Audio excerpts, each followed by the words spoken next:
Hello प्यारे दोस्तों, Ayush classes में आप सभी का स्वागत है। इस वीडियो में हम लोग देखने वाले हैं क्लास 10th का जो हिंदी है सेट 2। ये सेट एक पहले मैंने ऑलरेडी करा चुका है और यहाँ पर सेट 2 मैं लेकर आया हूँ, ठीक है ना। 801 डीबी कोड का है जो बोर्ड पेपर में ऐसे ही सेट में आपके आते हैं। 801 डीबी हिंदी का हर साल ऐसे कोड आपका आता है, ठीक है। तो प्री बोर्ड और आपका बोर्ड पेपर के लिए वेरी वेरी इंपॉर्टेंट आपके क्वेश्चंस ऑब्जेक्टिव होने वाले हैं। 20 इंपॉर्टेंट ऑब्जेक्टिव क्वेश्चन मैं बताने वाला हूँ, ठीक है ना। तो वीडियो को शुरू से लेकर अंत तक जरूर देख लीजिए आप लोग बाबू। ये वीडियो आपके लिए बहुत ही हेल्पफुल होने वाला है बोर्ड पेपर की दृष्टि से और प्री बोर्ड पेपर की दृष्टि से, दोनों के लिए।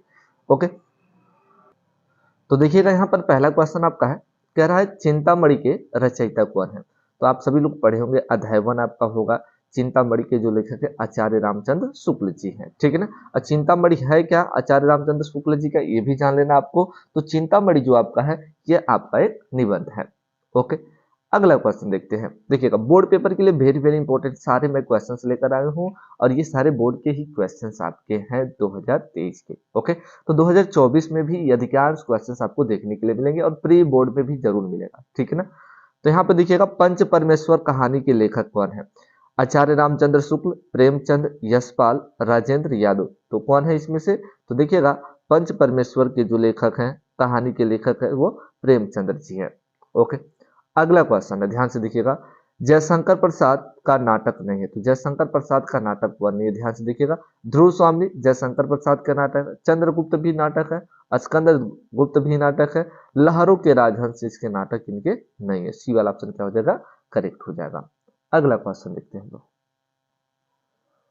उसके बाद है, कह रहा है शेखर एक जीवनी उपन्यास के लेखक हैं। तो शेखर एक जीवनी किसके लेखक, अज्ञे जी का है। किसका है बाबू, अज्ञे, जिनका पूरा नाम है सच्चिदानंद हीरानंद वात्सन अज्ञे, ठीक है ना। तो अज्ञे जी की ये क्या है वो रचना है। तो प्रेमचंद्र जी की आपकी रचना को पता हो गया। प्रेमचंद्र जी का जो रचना है कौन कौन सा है आपको पता ही चल गया, ठीक है ना। अभी हमने बताया पंच परमेश्वर जो बोर्ड पेपर के लिए बहुत ही इंपॉर्टेंट है।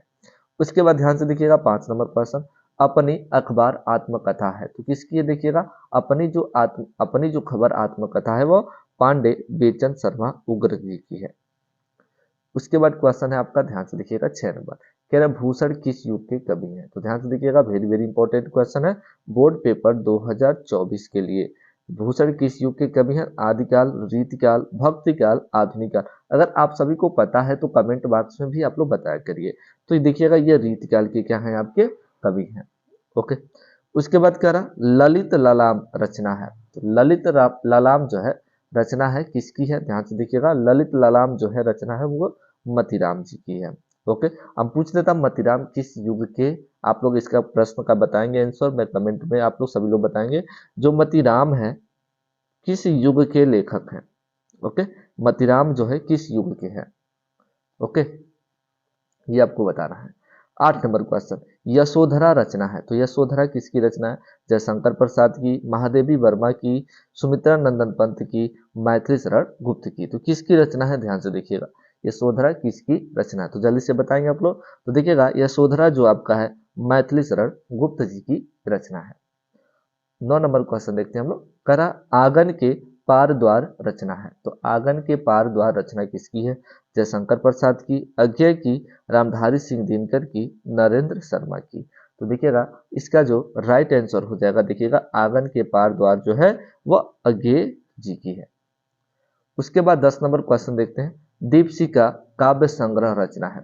दीपशिखा काव्य संग्रह रचना है, तो देखिए किसका है।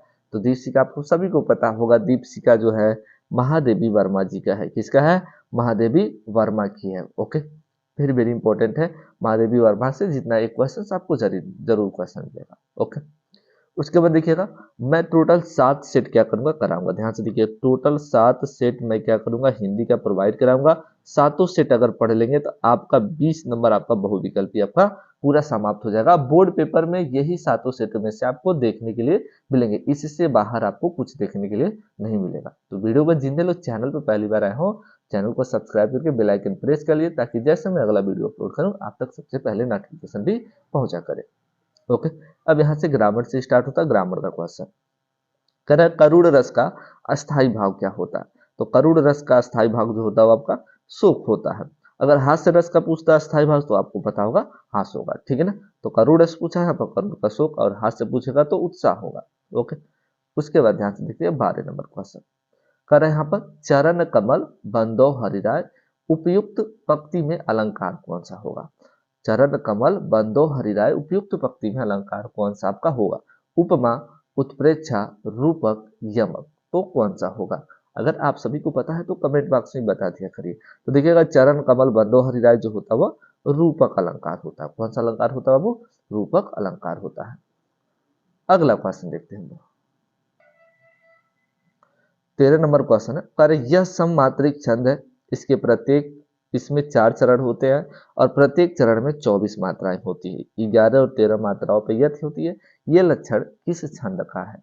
तो देखिएगा सबसे इंपॉर्टेंट है, पता इंपॉर्टेंट की बात करते हैं, बहुत ही इजी है, जिसमें 24 मात्राएं होती है। तो 24 मात्राएं किसमें होती है आप सभी को पता होगा, रोला में होती है। रोला और सोठा ही आपको पढ़ना है, ठीक है ना। तो ये आपका हो गया, रोला में होती है। कितने किस में होती है, रोला में। ऑप्शन नंबर ए सही हो जाएगा। अगला क्वेश्चन देखिएगा, पर्यावरण शब्द में प्रयुक्त उपसर्ग है। बच्चे बहुत सारे गलतियां करते हैं, सभी बच्चे मारेंगे पर्या पर, पर्या धन आवरण पर्यावरण, तो बच्चे यहाँ पर गलती कर देते हैं।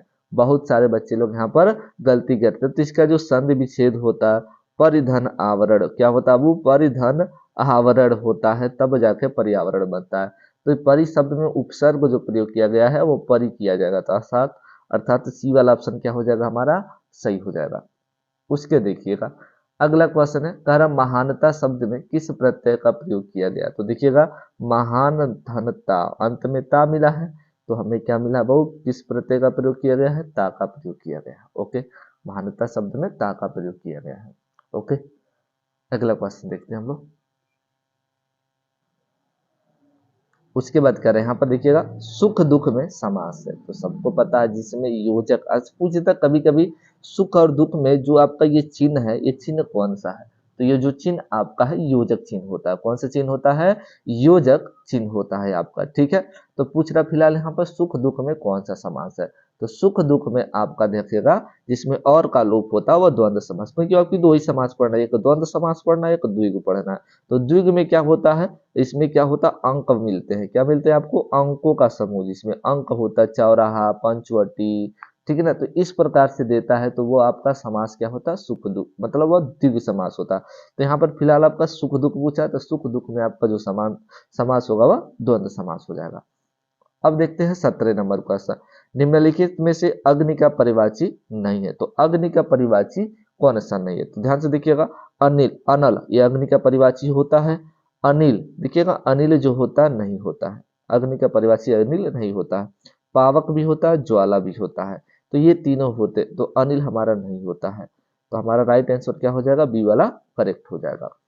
बी वाला क्या हो जाएगा, करेक्ट हमारा आंसर हो जाएगा। उसके बाद देखिएगा 18 नंबर क्वेश्चन, अभ्युदय का सही संधि विच्छेद होगा। अभ्युदय का संधि विच्छेद होगा।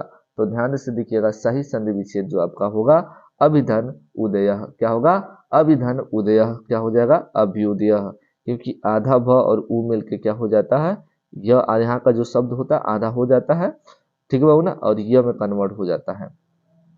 तो सही आंसर आपका हो जाएगा डी वाला, क्या हो जाएगा आपका करेक्ट आंसर हो जाएगा। उसके बाद आपका ध्यान से देखना है, यहाँ पर आपका है 19 नंबर क्वेश्चन, मधु शब्द का पंचमी विभक्ति एवं एक वचन रूप है। तो देखिएगा मधु जो शब्द है इसका पंचमी विभक्ति एवं एक वचन आपको बताना है। तो क्या हो जाएगा, मधुना, मधुनी या मधुनी या मधुभ्य, क्या होगा। तो इसका जो राइट आंसर हो जाएगा, ध्यान से देखिए, मधुना हो जाएगा। क्या हो जाएगा, मधुना, ये वाला क्या हो जाएगा, सही हो जाएगा। उसके बाद 20 नंबर क्वेश्चन है, पठिष्यतः धातु रूप का वचन एवं पुरुष है। पठिष्यतः धातु रूप का वचन एवं पुरुष है, तो कौन सा हो जाएगा। तो ध्यान से देखिए, ये द्वितीय वचन और मध्यम पुरुष है, द्वितीय वचन और मध्यम पुरुष है। तो ये टोटल आपके 20 इंपॉर्टेंट क्वेश्चन है। अब हम लोग मिलते हैं सेट 3 में, ठीक है ना। तो सेट 3 के लिए आपको चैनल को जरूर सब्सक्राइब कर लेना। तो जितने प्यारे भाई और बहनों ने नहीं सब्सक्राइब किया चैनल को, कर लो यार, कोई पैसा नहीं लगता है, बस वीडियो को आप लोग देखते देखते रेड वाला बटन को दबा देना है। तो मिलते हैं हम लोग नेक्स्ट वीडियो में।